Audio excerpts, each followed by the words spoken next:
QAD-TQQQ로 부자되고 싶으시면 반드시 겪게 되는 세 가지 현상이 있습니다. 지루함, 스트레스, 대화의 변화입니다. 이 세 가지가 지금 당신 인생에 나타나고 있다면 오히려 돈 되는 길로 제대로 들어섰다는 뜻입니다. 반대로 이 세 가지가 오기 전에 포기하시면 평생 같은 자리에서 같은 후회를 반복하게 됩니다. 지금 시장에서 제일 무서운 건 하락도 아닙니다. 정보 부족도 아닙니다. 자기 의심입니다. 내가 지금 하는 게 맞나? 내가 잘하고 있나? 남들은 다 버는데 왜 나는 불안하지 않나? 이런 생각이 스멀스멀 올라오는 순간 사람들은 원칙이 아니라 감정으로 눌러버립니다.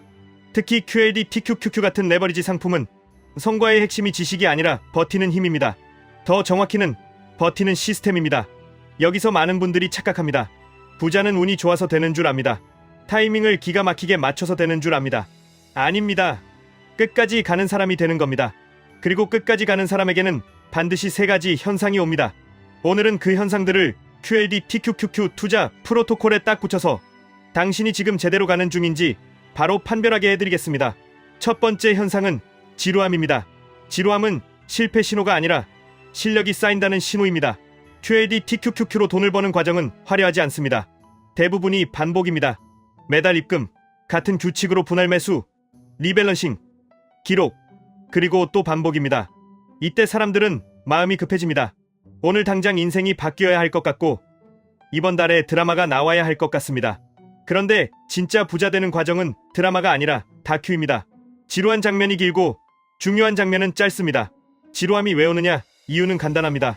시스템이 안정되기 시작했기 때문입니다. 처음에는 매수 버튼 누를 때마다 심장이 뛰죠. 그리고 몇 번 성공하면 더 크게 걸고 싶어집니다. 그런데 어느 순간부터 시장은 당신에게 이렇게 묻습니다. 이제 그 흥분 없이도 똑같이 할 수 있느냐? 이 구간에서 대부분이 무너집니다. 재미가 없어졌다고 느끼는 순간 원칙을 바꿉니다. 원칙을 바꾼다는 건 사실은 감정해지는 겁니다. QAD-TQQQ에서 지루함을 이기는 방법은 의지를 키우는 게 아닙니다. 지루해도 자동으로 굴러가게 만드는 겁니다. 예를 들어 이렇게 만드셔야 합니다. 매달 월급말 다음날 자동 이체로 투자 계좌에 입금됩니다. 입금되면 규칙에 따라 매수는 분할로 나갑니다. 차트를 보는 시간은 하루에 제한합니다. 뉴스를 보는 시간도 제한합니다. 매수 기준, 매도 기준, 리밸런싱 기준은 미리 문서로 적어둡니다. 그리고 그 문서를 감정이 올라올 때마다 다시 읽습니다. 지루함을 버티는 사람은 지루함을 없애려고 하지 않습니다. 지루함을 설계합니다. 여러분이 지금 QAD-TQQQ를 하면서 손이 심심하고 뭘 더 해야 할 것 같고 괜히 다른 종목을 기웃거리게 된다면 이건 망하는 신호가 아니라 제대로 굴러가기 시작했다는 신호일 수 있습니다. 딱 하나만 체크하시면 됩니다. 지루해도 원칙대로 하고 있느냐? 지루해서 원칙을 바꾸고 있느냐? 여기서 갈립니다. 그리고 지루함이 길어질수록 뭔가 아무 일도 안 일어나는 것처럼 느껴질수록 사실은 바닥에서 온도가 올라가고 있는 중입니다. 겉으로는 조용합니다. 계좌도 조용합니다. 그런데 안쪽에서는 당신의 습관과 시스템이 자산이 됩니다. 이걸 버텨내는 순간 임계점을 넘습니다. 그때는 똑같은 행동을 했는데 결과가 달라집니다. 같은 금액을 넣었는데 체감이 달라집니다. 같은 상승인데 계좌의 변화가 다릅니다. 그게 복리의 시작입니다. 그리고 복리는 지루함 위에서만 열립니다. 두 번째 현상은 스트레스입니다. QAD-TQQQ에서 스트레스는 피할 대상이 아닙니다. 스트레스는 당신이 성장하고 있다는 증거입니다. 다만 종류가 있습니다. 당신을 망치는 스트레스가 있고 당신을 키우는 스트레스가 있습니다. 문제는 많은 분들이 두 개를 구분하지 못하고 그냥 스트레스는 나쁘다로 결론 내린다는 겁니다. 그래서 도전 자체를 끊어버립니다. QAD-TQQQ는 변동성이 큽니다. 좋을 때는 말도 안 되게 좋습니다. 그런데 싫을 때도 말도 안 되게 싫습니다. 이걸 감당 못하면 애초에 하면 안 됩니다. 그렇다고 겁먹고 하지 말라는 말이 아닙니다. 감당 가능한 구조로 만들라는 말입니다. 스트레스가 커지는 이유는 대부분 하나입니다. 내가 통제할 수 없는 방식으로 하고 있기 때문입니다. 스트레스를 줄이려면 시장을 통제하려고 하지 마시고 내 행동을 통제하셔야 합니다. 그러려면 네이밍부터 바꾸셔야 합니다.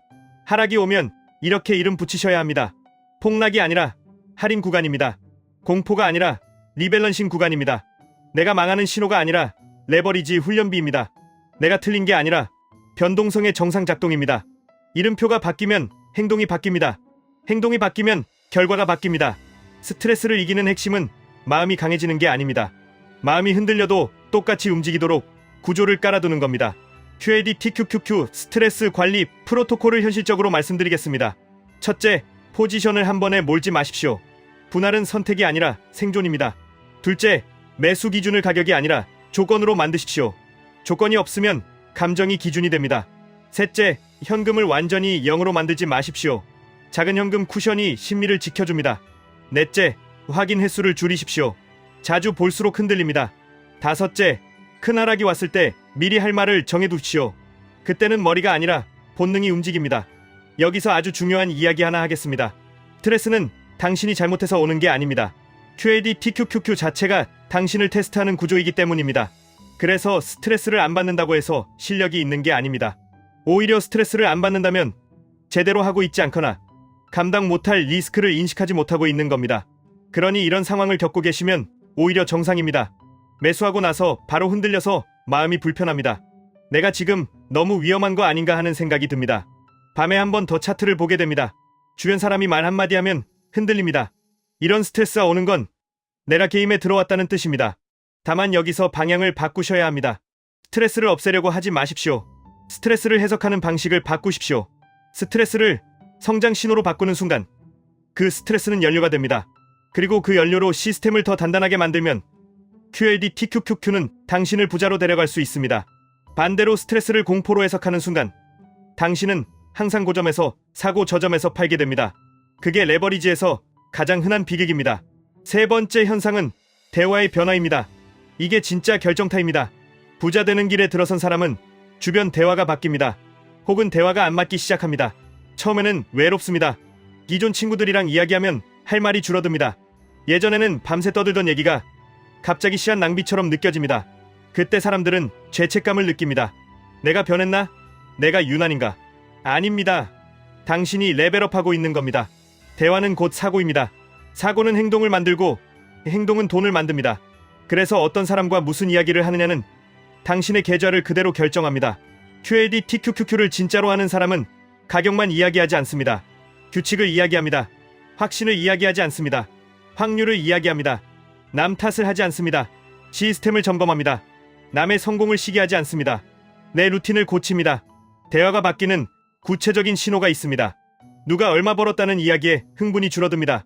대신 어떻게 벌었는지, 어떤 습관으로 버텼는지에 관심이 갑니다. 급등 종목 추천방이 시끄럽게 느껴집니다. 대신 장기 전략, 분할, 리밸런싱, 리스크 관리 같은 단어가 편해집니다. 가십을 하고 집에 가면 기분이 더러워집니다. 반대로 배움이 있는 대화를 하고 집에 가면 에너지가 남습니다. 이 변화가 오면 당신은 이미 방향을 잡은 겁니다. 그리고 이때 해야 할 행동은 명확합니다.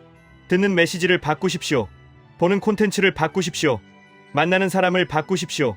굳이 인간관계를 끊으라는 말이 아닙니다. 시간을 어디에 쓰는지를 바꾸라는 말입니다.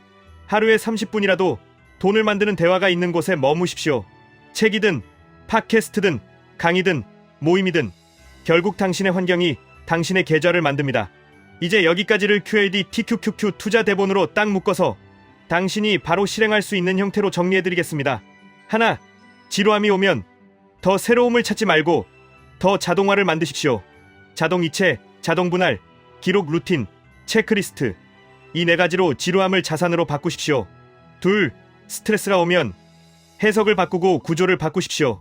매수 전에는 플랜이 있고 폭락 때는 행동이 정해져 있고 리밸런싱은 일정으로 고정되어 있어야 합니다. 셋, 대화가 바뀌면 당신의 성공 확률이 급격히 올라갑니다. 대화를 성장형으로 옮기고 콘텐츠를 성장형으로 바꾸고 사람을 성장형으로 바꾸십시오. 그러면 투자가 더 쉬워집니다. 흔들릴 때 잡아주는 게 기술이 아니라 환경이 됩니다. 여기서 많은 분들이 속으로 이렇게 물으십니다. 지금 QAD TQQQ 들어가도 늦은 거 아닙니까?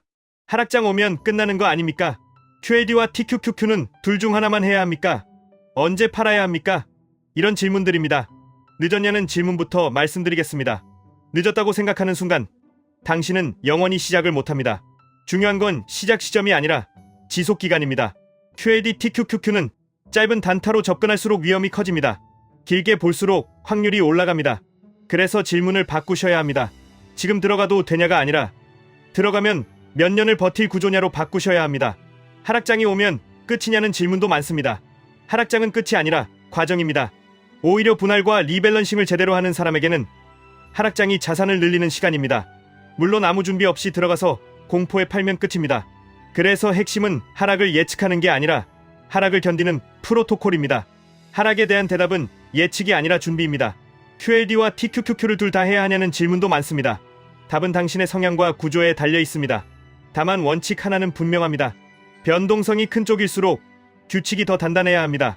TQQQ 비중이 높을수록 분할 매수와 현금 쿠션과 리밸런싱이 필수입니다. 반대로 QLD 비중이 높을수록 버티기는 상대적으로 쉬워집니다. 중요한 건 상품 이름이 아니라 당신이 끝까지 갈 수 있는 조합입니다. 언제 팔아야 하냐? 이 질문이 제일 위험합니다. 팔 타이밍을 찾는 순간 사람들은 차트를 예언으로 만들려고 합니다. 그러다가 감정 매매로 갑니다. 대신 이렇게 접근하십시오. 매도는 예언이 아니라 규칙입니다. 목표 비중을 정하고 특정 조건에서 일부를 정리하고 다시 기회가 오면 규칙대로 들어가고 이 반복이 부자를 만듭니다. 레버리지에서 진짜 실력은 한 방이 아니라 루틴입니다. 그리고 마지막으로 제일 중요한 질문이 있습니다. 나는 진짜 끝까지 할 수 있을까? 이 질문이 당신 인생을 가릅니다. 끝까지 하는 방법은 특별한 재능이 아닙니다. 세 가지 현상을 인정하는 겁니다.